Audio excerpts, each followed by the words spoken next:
श्रीमद्भागवत महापुराण द्वितीय स्कंध सप्तमोध्याय श्लोक संख्या 1 से लेकर श्लोक संख्या 10 तक जो इस प्रकार है। ध्यान देकर सुनेंगे।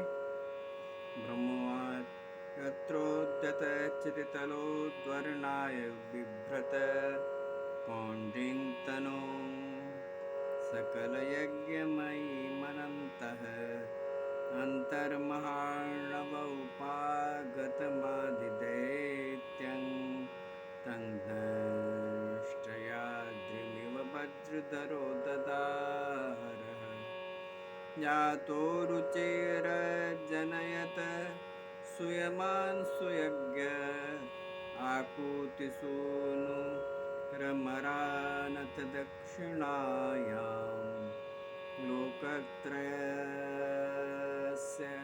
महतीमहरद्यदात्रीं स्वायम्भुवेन मनुना हरिरित्यनोक्तः यज्ञे च कर्दमगृहे द्विजदेवहूत्यां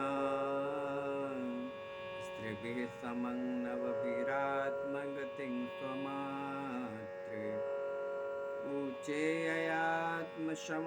गुणसङ्गपङ्कमस्मिन् विधूय कपिलस्य गतिं प्रपेदे अत्रैरपत्यमभिकाङ्क्षतः तुष्टो दत्तो मयाहमिति यद्भगवान् स दत्तः यत्पादपङ्कजपरागपवित्रदेहा योगर्तिमा कुरुभैं यदुभयहयाद्याः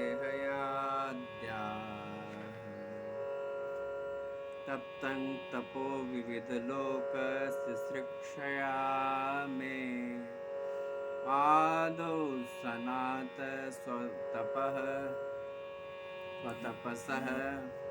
स चतुसनो भू प्राकल्पसंप्लव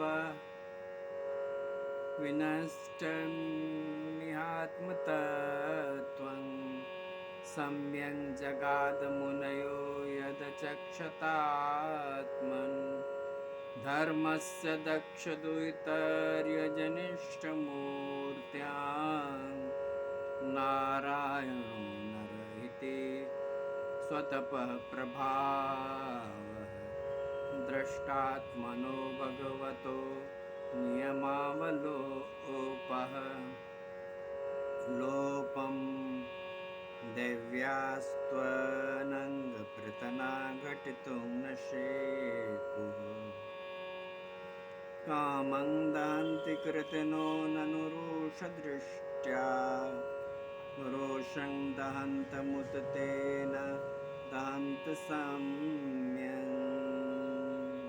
सह्यं सोऽयं तदन्तरमलं प्रविशन् बिभेति कामः कथं नु पुनरस्य मनः श्रयेत विद्वः सपत्युदितपत्रिभिरन्तिराज्ञो बालोऽपि सन्नुपगतस्तपसे पवनानि तस्मादादध्रुवगतिं गृणते प्रसन्नो दिव्यास्तुवन्ति मुनयो यदुपर्यधस्तात्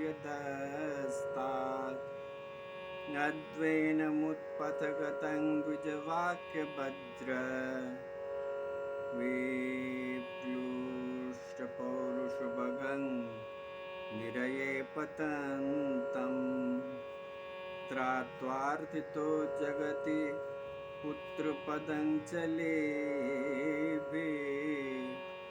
दुग्धा वसूनि वसुधा सकलानि येन नाभेरसा वृषभ आससुदेविसूनु पुर्यो वै चचार समदृक् जडयोगचर्चां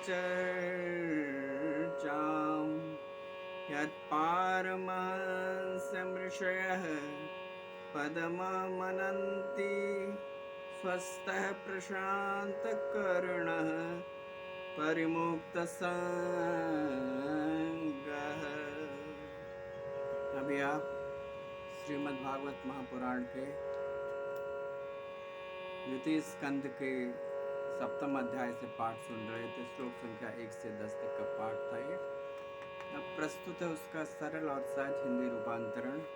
तो इस प्रकार से है, ध्यान देकर सुनेंगे। बड़ा ही देवहूति और कर्दम ऋषि का सहसात, उसके विषय में इसमें चर्चा है। ब्रह्मा जी कहते हैं, अनंत भगवान ने प्रलय के जल में डूबी हुई पृथ्वी का उद्धार करने के लिए समस्त यज्ञमय वराह शरीर धारण किया था।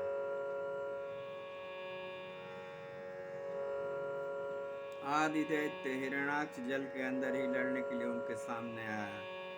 जैसे इंद्र ने अपने वज्र से पर्वतों के पंख काट डाले थे, वैसे ही वराह भगवान ने अपने दाढ़ों से उसके टुकड़े टुकड़े कर दिए। फिर उन्हीं प्रभु ने रुचि नामक प्रजापति की पत्नी आकुति के गर्भ से सूर्य के रूप में अवतार ग्रहण किया। उस अवतार में उन्होंने दक्षिणा नाम की पत्नी से सुयम नाम के दैत्यों को उत्पन्न किया और तीनों लोगों के बड़े बड़े संकट हर लिए। इसी से उस अवतार में उन्होंने दक्षिणा नामक पत्नी से सुयम नाम के देवताओं को उत्पन्न किया और तीनों लोगों के बड़े बड़े संकट हर लिए। इसी से स्वयंभू मनु ने उन्हें हरि नाम से पुकारा। नारद, कर्दम प्रजापति के घर देवहूति के गर्भ से 9 बहनों के साथ भगवान ने कपिल के रूप में अवतार ग्रहण किया। उन्होंने अपनी माता की उस आत्मज्ञान का उपदेश किया, जिससे वे इसी जन्म में अपने हृदय के संपूर्ण मल, तीनों गुणों की आसक्ति का सारा कीचड़ धोकर कपिल भगवान के वास्तविक स्वरूप को प्राप्त हो गई। महर्षि अत्रि भगवान को पुत्र रूप में प्राप्त करना चाहते थे। उन पर प्रसन्न होकर भगवान ने उनसे एक दिन कहा कि मैंने अपने आप को तुम्हें दे दिया। इससे अवतार लेने पर भगवान का नाम दत्तात्रेय पड़ा। उन्हीं के चरण कमलों के पराग से अपने शरीर को पवित्र करके राजा यदु और शास्त्रार्जुन आदि ने योग की, भोग और मोक्ष दोनों की सिद्धियां प्राप्त की। नारद, सृष्टि के प्रारंभ में मैंने विविध लोकों को रचने की इच्छा से तपस्या की। मेरे उस अखंड तप से प्रसन्न होकर उन्होंने तप अर्थ वाले सन नाम से युक्त होकर सनक, सनंदन, सनातन और सनत कुमार के रूप में अवतार ग्रहण किया।